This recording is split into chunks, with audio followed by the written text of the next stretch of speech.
हम लोग पढ़ेंगे motor, electrical 5th semester, AC machine. Motor क्या होता है?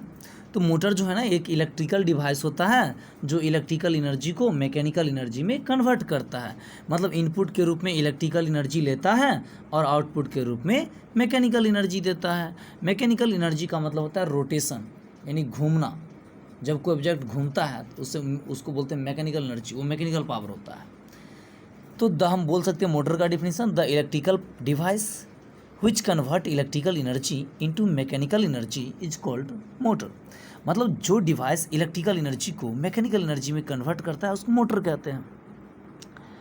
आगे है induction motor, the motor which works on the induction principal is called induction motor. जो मोटर इंडक्शन के सिद्धांत पे काम करता है उसको हम लोग इंडक्शन मोटर कहते हैं। आगे है 3 फेज इंडक्शन मोटर, जो आपका मेन वीवीआई टर्म है, पढ़ना है। जो मोटर 3 फेज सप्लाई पे ऑपरेट करता है, वर्क करता है, उसको 3 फेज इंडक्शन मोटर कहते हैं। The induction motor which operate on 3 phase supply is called 3 phase induction motor. यहाँ पे जोड़ लीजिएगा, is called 3 phase induction motor. मतलब जो इंडक्शन मोटर 3 फेज सप्लाई पे ऑपरेट करता है, 3 फेज सप्लाई पे वर्क करेगा, उसको हम लोग 3 फेज इंडक्शन मोटर कहते हैं। बात करते हैं कंस्ट्रक्शन का। The construction of A 3 phase induction motor is very simple and robust. 3 phase induction motor का जो कंस्ट्रक्शन होता है ना बहुत ही आसान होता है, बहुत ही आसान, बहुत सिंपल होता है। इट हैज़ मेनली 2 पार्ट्स, इसका मेनली 2 पार्ट्स होता है, स्टेटर और दूसरा रोटर। देखते हैं स्टेटर क्या होता है। स्टेटर जो होता है वो मोटर का स्टेशनरी पार्ट होता है, नाम से स्पष्ट है। जो स्टेटर जो है क्या मोटर का क्या होगा, स्टेशनरी पार्ट, मतलब स्थित रहने वाला पार्ट। चूँकि स्टेटर एक जगह स्थित रहता है, ये रोटेट नहीं करता है, इसलिए हम लोग स्टेटर को कह सकते हैं स्टेटर जो है मोटर का स्टेशनरी पार्ट होता है। The stator of induction motor consist of 3 main parts. Induction motor का जो स्टेटर होता है वो मेनली 3 पार्ट्स शामिल करता है, कंसिस्ट करता है। पहला है आपका स्टेटर फ्रेम, दूसरा है आपका स्टेटर कोर और तीसरा है आपका स्टेटर वाइंडिंग। हम लोग देखेंगे बारी बारी से स्टेटर फ्रेम। पहले स्टेटर फ्रेम जो होता है ना मोटर का आउटर पार्ट होता है, बाहरी भाग होता है, यानी the stator frame is the outer part of the motor. यानी मोटर का सबसे बाहरी भाग जो होता है उसको स्टेटर फ्रेम कहते हैं। यानी हम लोग जो आंखों से सामने से में मोटर का जो पार्ट देखते हैं उसको हम लोग स्टेटर फ्रेम कहते हैं, क्योंकि वो बाहरी पार्ट है, सबसे बाहरी पार्ट जो मोटर का वही हम देखते हैं, और वो क्या कहलाता है, स्टेटर फ्रेम कहलाता है।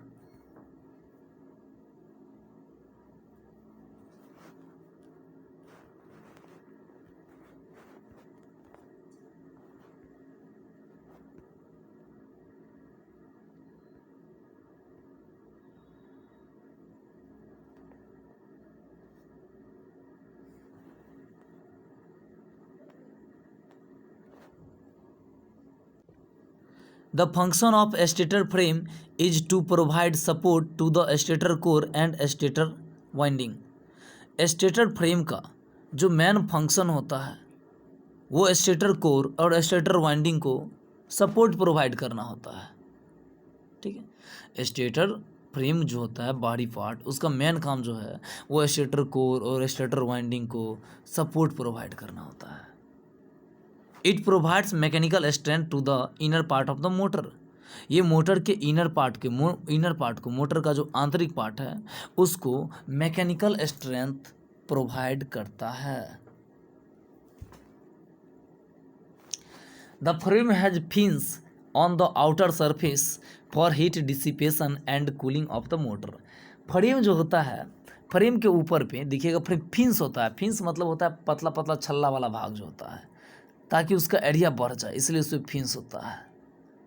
और एरिया बढ़ जाएगा तो हीट डिसिपेट होगा, हीट आराम से खपत होगा, और जिसके मोटर क्या होगा, कूल रहेगा।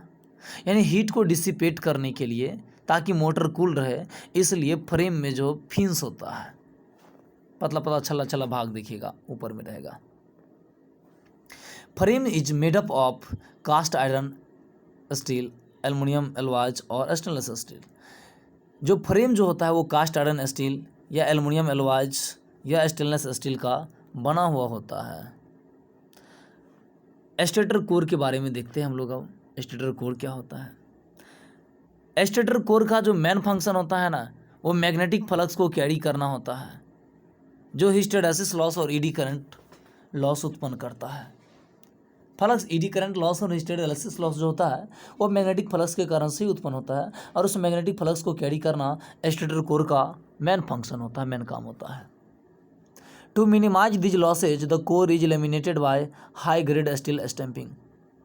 इन लॉस को मिनिमाइज करने के लिए कोर को लेमिनेटेड किया जाता है हाई ग्रेड स्टील स्टैंपिंग के द्वारा। यानी कोर जो हम लोग यूज करते हैं वो लेमिनेटेड कंस्ट्रक्शन होता है कोर का, ठीक है, वो स्टील स्टैंपिंग का बना हुआ होता है और लेमिनेटेड कंस्ट्रक्शन होता है। लेमिनेटेड कंस्ट्रक्शन का कहने का मतलब है स्टील स्टैंपिंग का पतला पतला पत्थर लिया जाता है और फिर इसको जोड़ करके कोर बनाया जाता है। इसका थिकनेस 0.3 mm से 0.6 mm होता है, एक स्टैंपिंग की मोटाई। The stamping are insulated from each other by varnish. जो आपका स्टील स्टैंपिंग होता है वो एक दूसरे से बर्निश के द्वारा क्या होते हैं, सब इंसुलेट होते हैं।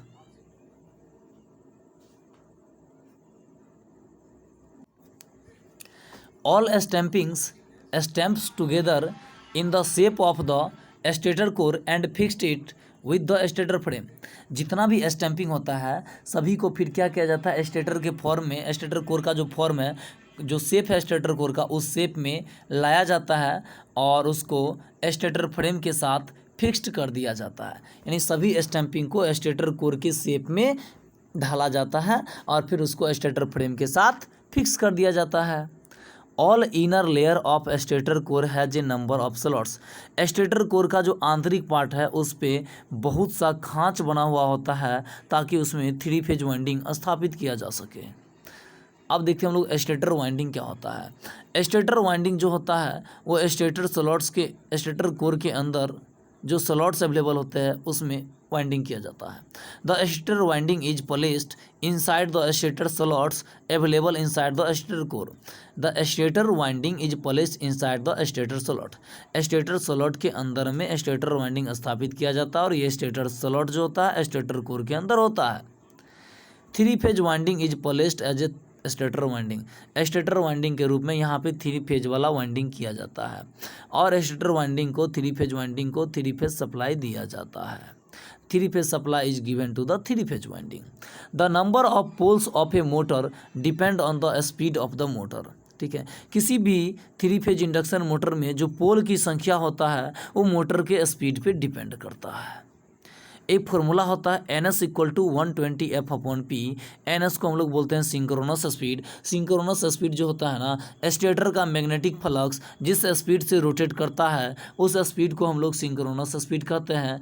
F जो है वो सप्लाई फ्रीक्वेंसी है, यानी स्टेटर को जो हम लोग सप्लाई देते हैं उसका फ्रीक्वेंसी हुआ F, इसका यूनिट हर्ट्ज होता है। और NS स्पीड का यूनिट RPM होता है, रेवोल्यूशन पर मिनट। और P हो गया नंबर ऑफ पोल्स, ये यूनिट लेस होता है। यदि यहाँ से स्पष्ट है जो स्पीड जो है वो पोल्स, नंबर ऑफ पोल्स का इन्वर्सली प्रोपोर्शनल है। मतलब यदि आपको स्पीड ज़्यादा चाहिए तो पोल्स कम करना होगा और स्पीड कम चाहिए तो पोल्स ज़्यादा करना होगा। If the number of poles is greater the speed will be less. यदि पोल की संख्या ज़्यादा होगा तो स्पीड कम होगा। And if the number of poles is smaller then speed will be more. और यदि पोल की संख्या कम होगा तो स्पीड क्या होगा, ज़्यादा होगा। अब हम लोग देखते हैं रोटर। रोटर क्या होता है? रोटर जो है एक रोटेटिंग पार्ट होता है मोटर का, यानी घूमने वाला पार्ट्स होता है। The rotor is a rotating part of the motor. There are 2 types of rotor. Rotor 2 प्रकार का होता है, स्क्यूरल केज रोटर और दूसरा होता है स्लिप रिंग और उंड टाइप रोटर। देखते हैं हम लोग स्क्यूरल केज रोटर क्या होता है। ठीक है, the shape of this rotor is resembling the shape of the cage of a squirrel. यानी स्क्यूरल का मतलब होता है गिलहरी, यानी गिलहरी का जो पिंजरा होता है ना, केज मतलब होता है पिंजरा, उसका जैसा शेप होता है, सेम उसी से मिलता जुलता इस रोटर का भी, स्क्यूरल के जो रोटर का भी शेप होता है। यानी स्क्यूरल के जो रोटर का जो स्क्यूरल के जो रोटर जो होता है इसका शेप स्क्यूरल के केज यानी पिंजरा के जैसा होता है, इसलिए इस रोटर को हम लोग स्क्यूरल के जो रोटर कहते हैं।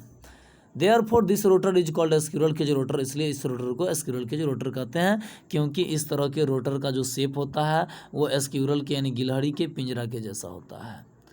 The construction of this type of rotor is very simple and rugged. इस तरह के जो रोटर होते हैं, स्क्विरल के जो रोटर, इसका जो कंस्ट्रक्शन यानी बनावट होता है बहुत ही आसान होता है। So almost 80% of the induction motor uses squirrel cage type rotor. इसलिए लगभग 80% इंडक्शन मोटर के केस में स्क्विरल केज रोटर का ही यूज किया जाता है। यानी 80% स्क्विरल केज रोटर का ही यूज किया जाता है। ओनली 20% आपका स्लिप रिंग रोटर का यूज किया जाता है। The rotor consist of A cylindrical laminated core. Rotor जो होता है वो सिलेंडर के आकार का लेमिनेटेड कोर ये भी शामिल करता है ताकि ईडी करंट लॉस इसमें भी कम हो। And has slots on the outer periphery. और जो यहाँ पे सिलेंड्रिकल जो आपका लेमिनेटेड कोर जो होता है उसके ऊपर, उसके बाहरी सरफेस पे एक तिरछा, ठीक है, रोटर के एक्सिस के तिरछा, ठीक है, एक स्लॉट्स कटा हुआ होता है। The slots are not parallel. Slots parallel नहीं होते हैं। It is skewed at some angle. ये कुछ एंगल पे, कुछ कोण से तिरछा होता है। It prevents magnetic locking between stator and rotor teeth. इसके कारण से, ठीक है, स्टेटर और रोटर टीथ के बीच में मैग्नेटिक लॉकिंग नहीं होता है। मैग्नेटिक लॉकिंग को ये रोकता है, ठीक है। चूँकि मैग्नेटिक लॉकिंग होता तो मोटर चल नहीं पाता, सेल्फ स्टार्ट नहीं हो पाता। It results in smooth operation and reduce the humming noise. ये जो होता है वो इसके कारण से, ठीक है, स्मूथ ऑपरेशन होता है। यानी रोटर एकदम आराम से नाचता है, कोई ज़्यादा साउंड नहीं होता है। और ये जो है हमिंग नॉइज, यानी मोटर कभी कभी क्या होता है, रुक जाता है और आवाज़ करते रहता है, उसको बोलते हैं हमिंग नॉइज। उसको ये कम करने का काम करता है। It increases the length of the rotor. अब देखिए स्लॉट से यदि तिरछा होगा तो रोटर कंडक्टर का जो लेंथ होगा वो बढ़ जाता है, और रोटर कंडक्टर के लेंथ बढ़ जाने के कारण से उसकी रजिस्टेंस भी क्या हो जाएगा, बढ़ जाएगा। चूँकि आप जानते हैं length is directly proportional to, यानी resistance is directly proportional to length of conductor. तो यहाँ पे स्लॉट्स तिरछा रखने का एक रीज़न होता है ताकि रोटर कंडक्टर की लंबाई ज़्यादा हो और रोटर रजिस्टेंस इससे बढ़ जाए ताकि इनिशियल टॉर्क जो है वो ज़्यादा रहे। The squirrel cage rotor consist of rotor bars instead of rotor winding. Squirrel cage rotor में रोटर वाइंडिंग के जगह पे रोटर बार्स होते हैं, ठीक है। नहीं, रोटर एक कंडक्टर तार होता है सिर्फ वहाँ पे, उसको लपेटा नहीं जाता है, उसको बल्कि शॉर्ट सर्किट किया जाता है। यानी the rotor bars are made up of aluminium, brass और कॉपर। यानी आपका जो रोटर बार होता है वो एल्युमिनियम, ब्रास या कॉपर का बना होता है, ज़्यादातर कॉपर का ही होता है। Rotor bars are permanently shorted by end rings. Rotor bar जो होता है वो रोटर के ऊपर इंड रिंग के द्वारा हमेशा के लिए शॉर्ट कर दिए जाते हैं, यानी वेल्डिंग कर दिया जाता है, जोड़ दिया जाता है। It makes a complete close path in rotor circuit. ये रोटर सर्किट में एक कंप्लीट ये जो होता है एक रोटर सर्किट में कंप्लीट पाथ, क्लोज पाथ निर्माण करता है, बनाता है। The rotor bar are short circuited. Rotor bar चूँकि यहाँ पे शॉर्ट सर्किट होता है, देयरफॉर अतः it is not possible to add external resistance to the rotor circuit. इसलिए रोटर सर्किट में हम लोग कोई भी बाहरी रजिस्टेंस नहीं लगा सकते हैं, यानी एक्सटर्नल रजिस्टेंस रोटर सर्किट में लगाना इम्पॉसिबल है, क्योंकि रोटर वाइंडिंग जो होता है, ठीक है, रोटर बार जो यहाँ पे होता है वो इंड रिंग के द्वारा शॉर्ट सर्किटेड होता है। In this type of rotor the slip rings and brushes are not use. इस तरह के रोटर में स्लिप रिंग और ब्रूस का यूज नहीं किया जाता है। Hence the construction of this type of rotor is simple and robust. इसलिए इस तरह के रोटर का जो कंस्ट्रक्शन होता है वो बहुत ही सिंपल होता है। नेक्स्ट है आपका slip ring rotor. Slip ring rotor को हम लोग वुंड रोटर भी कहते हैं। The rotor consist of A laminated cylindrical core. इसमें भी सिलेंड्रिकल के आकार का लेमिनेटेड कोर होता है एडी करंट लॉस को कम करने के लिए, with slots on the outer periphery. और यहाँ पे भी इसके सिलेंड्रिकल रोटर के सतह पे स्लॉट्स कटा हुआ होता है वाइंडिंग के लिए। The rotor winding is placed inside the slot. और इस स्लॉट्स में हम लोग रोटर वाइंडिंग स्थापित करते हैं। On this type of rotor, in this type of rotor, इस तरह के रोटर में the rotor winding is wounded in such a way that the number of poles is equal to the number of rotor pole। इस तरह के कहता है slots में वाइंडिंग जो किया जाता है इस तरह से ताकि पोल की संख्या जो हो, number of poles is equal to number of rotor poles. यानी स्टेटर में जो पोल्स की संख्या है उतना ही रोटर में भी पोल्स की संख्या होता है। The rotor can be connected as a star और डेल्टा, और यहाँ पे रोटर वाइंडिंग किया जाता है, कोई इंड रिंग के द्वारा शॉर्ट सर्किट नहीं होता, यानी इंड बार नहीं बल्कि यहाँ पे वाइंडिंग के रूप में, ठीक है, कंडक्टर बार नहीं बल्कि वाइंडिंग यूज किया जाता है।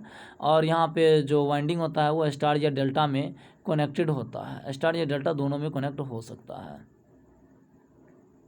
ठीक है।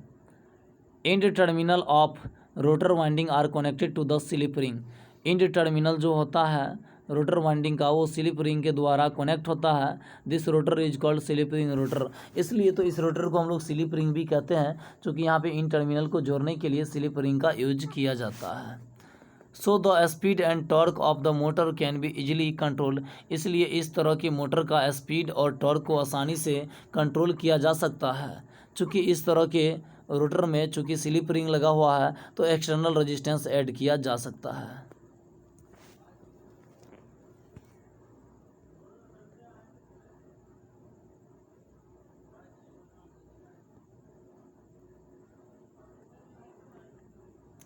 An electrical diagram of slip ring three phase induction motor with external resistance is shown in the figure, इस फिगर में आप लोग देख सकते हैं, ठीक है। जो इसका जो स्टेटर का वाइंडिंग है वो डेल्टा में होता है प्राय, और रोटर का वाइंडिंग जो होता है प्राय स्टार में होता है। इसका देखिए तीनों टर्मिनल से एक क्या क्या है, कार्बन ब्रूस स्लिप रिंग के द्वारा, ठीक, स्लिप रिंग लगा हुआ है उसके द्वारा कार्बन ब्रूस लगा हुआ है, और एक्सटर्नल रेजिस्टेंस इसमें हम लोग ऐड कर सकते हैं।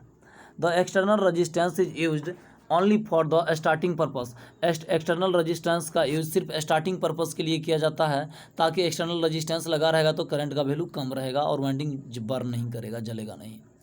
It is if it is remains connected during the running condition, यदि रनिंग कंडीशन के दौरान भी एक्सटर्नल रेजिस्टेंस सर्किट से कनेक्ट रहेगा, it will increase the rotor copper loss, जिसके कारण से रोटर कॉपर लॉस जो हो जाएगा बढ़ जाएगा और इफिशियंसी घट जाएगा। High rotor resistance is good for the starting condition, starting condition के लिए हाई रेजिस्टेंस अच्छा होता है, क्योंकि रेजिस्टेंस जितना ही हाई रहेगा करंट, स्टार्टिंग करंट का वैल्यू उतना ही कम रहेगा। So the external resistance is connected with the rotor circuit, इसलिए रोटर सर्किट के साथ एक्सटर्नल रेजिस्टेंस कनेक्ट किया जाता है ड्यूरिंग द स्टार्टिंग कंडीशन के दौरान। When the motor running at the 70% of full speed, जब मोटर जो है वो फुल स्पीड के 70% स्पीड प्राप्त कर लेता है, the slip rings are short circuited by the metal collar, तो मेटल कोलार के द्वारा स्लिप रिंग जो है वो शॉर्ट सर्किट हो जाता है। बाय दिस अरेंजमेंट, इस अरेंजमेंट के द्वारा the brushes and external resistance is removed from the rotor, rotor से एक्सटर्नल रेजिस्टेंस और जो ब्रूस है वो हट जाता है, अलग हो जाता है।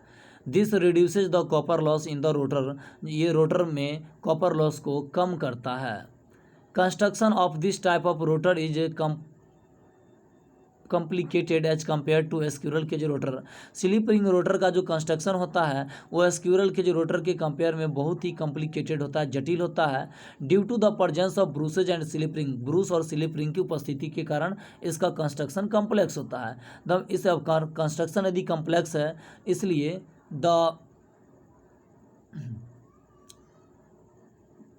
The maintenance of this rotor is more, इसलिए इस तरह के रोटर का मेंटेनेंस भी ज़्यादा होता है।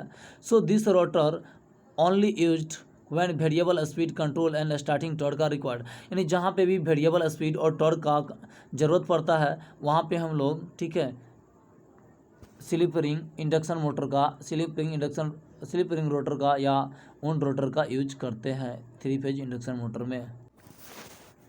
अब हम लोग देखते हैं working of three phase induction motor.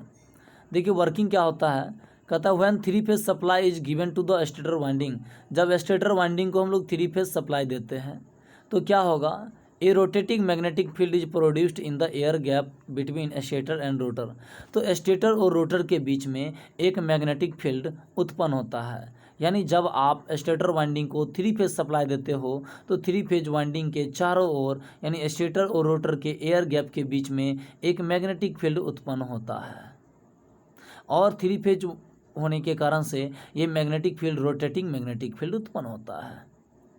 Due to Faraday's law of electromagnetic induction, Faraday's law of electromagnetic induction के कारण से an EMF is induced in the rotor winding, और रोटर वाइंडिंग उस मैग्नेटिक फील्ड को कट करता है, इसलिए Faraday's law of electromagnetic induction के कारण से रोटर वाइंडिंग में ईएमएफ इंड्यूस्ड हो जाता है।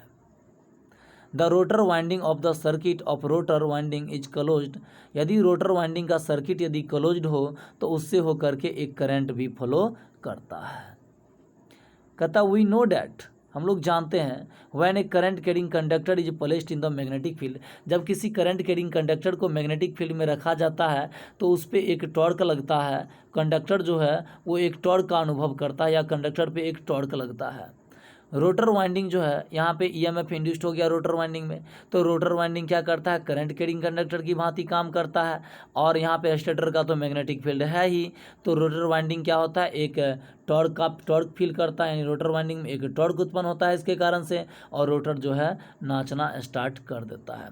फिर से समझ लीजिए वर्किंग, हम लोग क्या करते हैं, स्टेटर वाइंडिंग को सप्लाई देते हैं, तो 3 फेज सप्लाई होने के कारण से रोटेटिंग मैग्नेटिक फील्ड उत्पन्न होता है। जब रोटर वाइंडिंग इस मैग्नेटिक फील्ड को कट करता है तो फैराडेज लॉ के अनुसार रोटर वाइंडिंग में भी एक ईएमएफ इंड्यूस्ड हो जाता है। अब रोटर वाइंडिंग जो है यहाँ पे करंट कैरिंग कंडक्टर के रूप में वर्क करता है, और हम लोग जानते हैं जब किसी करंट कैरिंग कंडक्टर को मैग्नेटिक फील्ड में रखा जाता है तो उसमें ईएमएफ इंड्यूस्ड होता है, ठीक है।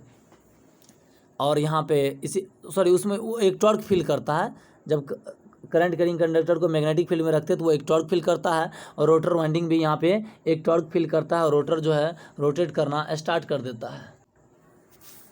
Advantage of 3 phase induction motor, देखते हैं 3 फेज इंडक्शन मोटर का क्या एडवांटेज है। पहला, the construction of a motor is very simple and robust, इस तरह का मोटर का construction of this motor is, इस मोटर का जो कंस्ट्रक्शन होता है बहुत ही सिंपल और रोबस्ट होता है। वर्किंग जो होता है 3 फेज इंडक्शन मोटर का वो भी सिंपल होता है। तीसरा है, इसको हम लोग किसी भी इन्वायरमेंटल कंडीशन में ऑपरेट करा सकते हैं। इस मोटर का जो एफिशिएंसी होता है वो बहुत ही ज़्यादा होता है, इसका मेंटेनेंस जो होता है वो आसान होता है, और इसमें ये सिंगल एक्साइटेड मोटर है, कहने का मतलब सिर्फ और सिर्फ स्टेटर वाइंडिंग को सप्लाई दिया जाता है। It is a self starting motor, ये सेल्फ स्टार्टिंग मोटर है, मतलब स्टेटर वाइंडिंग में सप्लाई दिए और मोटर स्टार्ट हो जाता है। कॉस्ट जो होता है इस तरह की मोटर का वो बहुत ही कम होता है, cost of this motor is very less. The life span of this motor, इस मोटर का जो लाइफ है, आयु सीमा जो होता है वो बहुत ही ज़्यादा होता है। आर्मेचर रिएक्शन जो होता है इस मोटर में बहुत ही कम होता है। अब हम लोग देखते हैं disadvantage of 3 phase induction motor, इसका पावर फैक्टर जो होता है वो बहुत ही कम होता है लाइट लोड कंडीशन के दौरान। इसका एफिशिएंसी जो होता है वो लाइट लोड कंडीशन के दौरान घट जाता है। जहाँ पे वेरिएबल स्पीड का ज़रूरत पड़ता है वहाँ पे जनरली 3 फेज इंडक्शन मोटर का यूज नहीं किया जाता है, क्योंकि जनरली 3 फेज इंडक्शन मोटर एक तरह से कांस्टेंट स्पीड मोटर होता है। Speed control of this motor, इस मोटर का स्पीड कंट्रोल करना बहुत ही डिफ़िकल्ट होता है, ठीक है। The induction motor has a high starting Indus current, 3 phase induction motor का जो स्टार्टिंग इंडस करंट होता है वो ज़्यादा होता है। एप्लीकेशन है 3 फेज इंडक्शन मोटर का पंप में, सबमर्सिबल में, प्रेसिंग मशीन में, लेथ मशीन में, ग्राइंडिंग मशीन में, कन्वेयर में, फ्लोर मिल्स में, कंप्रेसर में, इस सब में इसका यूज किया जाता है, ठीक है। ये सब जनरली जो है आपका स्क्विरल केज इंडक्शन मोटर का यूज किया जाता है, और स्लिप रिंग इंडक्शन मोटर का जनरली यूज स्टील मिल्स में, लिफ्ट में, क्रेन मशीन में, हुइस्ट में, लाइन शाफ्ट में, यानी जहाँ पे हाई स्टार्टिंग टॉर्क का ज़रूरत होता है वहाँ pay slip ring induction motor का यूज होता है, और जहाँ पे लो स्टार्टिंग टॉर्क की ज़रूरत होता है वहाँ पे हम लोग स्क्विरल केज इंडक्शन मोटर का यूज करते हैं। यदि आपको मेरा वीडियो अच्छा लगे तो आप मेरा ऑफलाइन क्लास, ठीक है, टेक्निकल पॉइंट कदराबाद दरभंगा में ज्वाइन कर सकते हैं, और ऑनलाइन क्लास के लिए प्ले स्टोर पर से पॉलिटेक्निक गुरु ऐप सर्च कर सकते हैं और उसको लॉगिन करके आप ऑनलाइन क्लास परचेज कर सकते हैं। नोट्स मेरा आप देख सकते हैं कितना ईजी लैंग्वेज में है। जय हिंद, जय भारत।